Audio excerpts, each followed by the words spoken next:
कि तहरा आम के सवाद गोरी खटके बा बाकी हटके बा। रेडी 1 2 1 2 3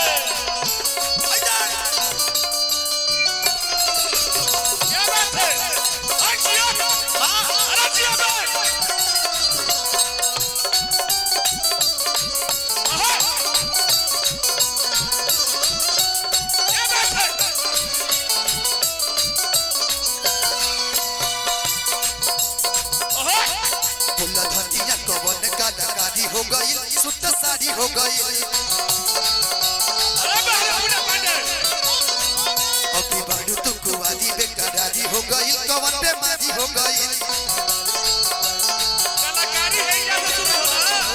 तुनु बेरा एक पूजा भई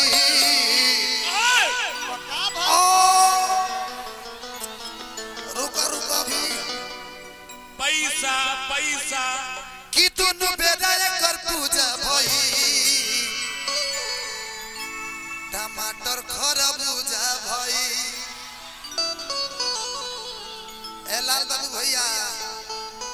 एबरा लाल बाबू एल बड़ा छोड़ दिलो। अच्छा सिंगल है अच्छा अच्छा अच्छा सिग्नल देता गाड़ी कि तुनु बेरा एक पूजा भई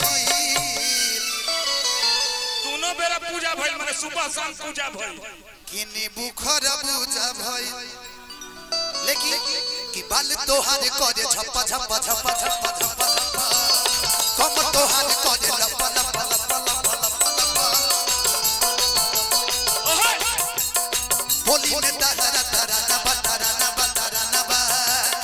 देखी के लोग गावा दीवाना बा दीवाना बा दीवाना बा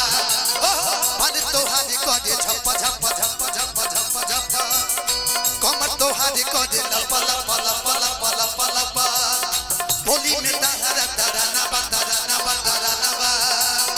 देखी के लोग गावा दीवाना बा दीवाना बा दीवाना बा इता अठवा अजूबा भई हाय दैया मार डाला रे इता अठवा अजूबा भई। एकरा बाद एगो हम गीत लास्ट में गाइब साइड सम काव्या जी भी बानी किनी बुखर पूजा भइल ओए होए किनी बुखर पूजा भइल खाली पूजा जी किधर आ गए पूजा जी पूजा भइल है ना ए बाबा किनी बुखर पूजा भइल कैसे किनी बुखर पूजा भइल किनी बुखर पूजा भइल कैसे किनी बुखर पूजा भइल ए मारे में सवाद सैया सुखी सुखी भइल डोरा। थोड़ा सा साइड होइएगा थोड़ा सा रुकिए मैडम अबे हाँ आइए हाँ आइए कैमरामैन फोकस करो प्रोग्राम होई रुक इधर आइए इधर थोड़ा सा हटिए हटिए हाँ कैमरामैन कृपया फोकस कर हम कहीं और जा रहे हैं यहाँ जाइए ऐसा नहीं मारे में सवाद सैया सुख सुख भइले बोरा तो बोरा पे लेटिए हाँ लेट जाइए आ गर्दन नीचे रहना चाहिए आपका। आओ आओ ए भाई हिनकर छाती फटता है भाई के छाता फटता का है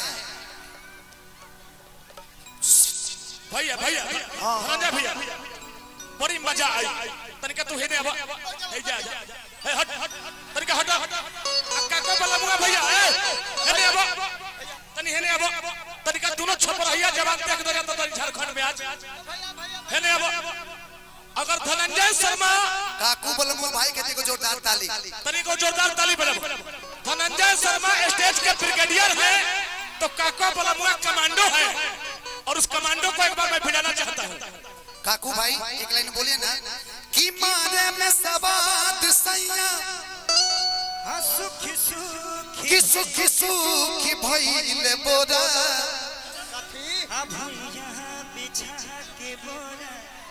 तमा जमा डले के कोरा अब भैया बिछा के बोरा मजनुआ डले